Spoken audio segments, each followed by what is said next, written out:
of thoughts are brimming in my mind in expressing my feelings. I have just completed 1 year Yes, sir. as the administrator of Bhatkal Taluk Hospital. It is a well-known fact that Bhatkal Nawai community has put Bhatkal on the map of global arena.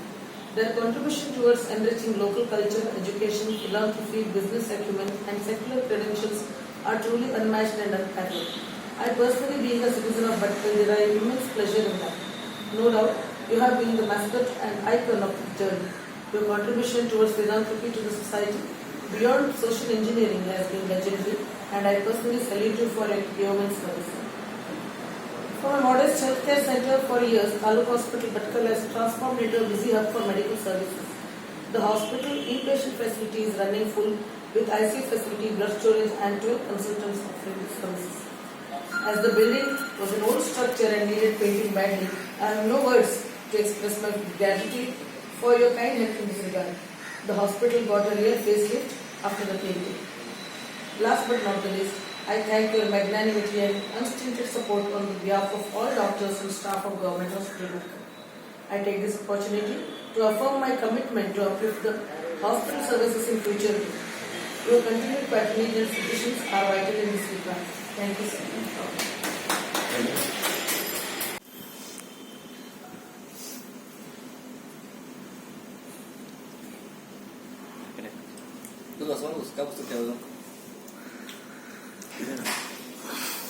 ہمارے ساتھ اس وقت شہر بھٹکل کی معروف شخصیت جناب یونس صاحب موجود ہیں.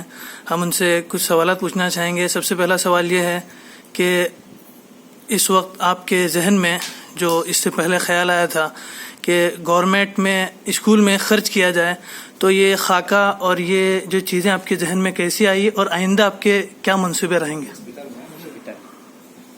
کافی عرصے سے بھٹکل والوں کے لیے ہیلتھ کیئر کا بڑا مسئلہ چل رہا ہے اور ہم کافی کوشش کرتے رہے. میٹنگ میں ہمیشہ بات ہوتی رہی، لیکن اس میں ابھی تک ہم کو کامیابی نہیں ملی.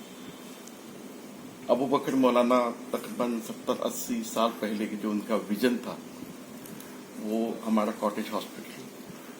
آج ڈاکٹر سبیتا کے زیر نگرانی ماشاءاللہ میں سمجھتا ہوں سارے کوسٹل بیلٹ کرناٹک میں this is one of the best hospital providing the best facility with all the specialist doctors in all the faculties. تو یہ ہماری خوش نصیبی ہے اور ہم ناراض چاہتے ہیں کہ ڈاکٹر سبیتا کو جس طرح سے وہ کام کر رہی ہے میکسیمم اپنی طرف سے سپورٹ کریں. اور جو اپنے لوگوں کا ایک مائنڈ سیٹ ہے کہ گورنمنٹ ہاسپٹل صرف غریبوں کے لیے ہے، وہ ہم نہیں نکالنا چاہتے. ہم چاہتے ہیں کہ جتنی بھی اپنے بہن بھائی کوئی بیمار ہو ان کو بیسٹ ٹریٹمنٹ ملے، اچھے ایٹماسفیئر میں گڈ ایمبینس ہو، اچھے ڈاکٹرز ہو، اچھی فیسلٹیز ہو. تو جب لاسٹ ٹائم ہم نے جا کے دیکھا وہاں کی فیسلٹیز، وہاں کی جو ایمینٹیز، ہمیں بڑی خوشی ہوئی اور اتفاق سے ہمیں اپنی خود والدہ کو لے جا کے وہاں پہ دکھانے کا موقع ملا. وہاں کا جو رش تھا ہم نے چاہا کہ اس کو تھوڑا سا اپ گریڈ کیا جائے. تو یہ موقع تھا، یہی تھا کہ ہم نے رابطہ کی طرف سے ان کو وہاں کی جتنی بھی چھوٹی موٹی سہولت ضرورت تھی اس کو پورا کرنے کا ہم نے فیصلہ کیا. مزید اس سلسلے میں آپ کے کیا منصوبے رہیں گے؟ انشاءاللہ میں ڈاکٹر سے یہی بتا رہا تھا کہ یہ شروعات ہے. انشاءاللہ جب جولائی اگست میں زیادہ تر NRIs یہاں پہ آتے ہیں، ہم ایک ڈیلیگیشن لے جا کے آج جو نمونہ ہے ہمارا ہاسپٹل کا ان کو دکھائیں گے اور مزید ہمارے جو ڈاکٹر باہر ہیں ان کو کیسا اپ گریڈ کرنا ہے اور کس طرح سے فیسلٹیز اپنے بھٹکل واسیوں کو دینا ہے. ہم یہ چاہتے ہیں کہ انشاءاللہ انہوں کے آنے کے بعد اور بھی زیادہ ان کو اپ گریڈ کریں، ان کو فیسلٹیز دیں اور ایک بہترین ہاسپٹل ہمارے سارے کوسٹل میں ہو جہاں پہ چھوٹے سے لے کے بڑے مریضوں کو بھی کمپلیٹ وہاں پہ معائنہ ہو، اگر ضرورت پڑے تو وہاں پہ دی بیسٹ آپریشن فیسلٹیز ہو. یہی ہمارا ویژن ہے اور انشاءاللہ ہمیں امید ہے انشاءاللہ جس طرح سے وہاں کی ٹیم کام کر رہی ہے اگر ہمارا سپورٹ ہو ہم بھی اچیو کر پائیں گے. بہت بہت شکریہ. جزاکم اللہ خیرہ.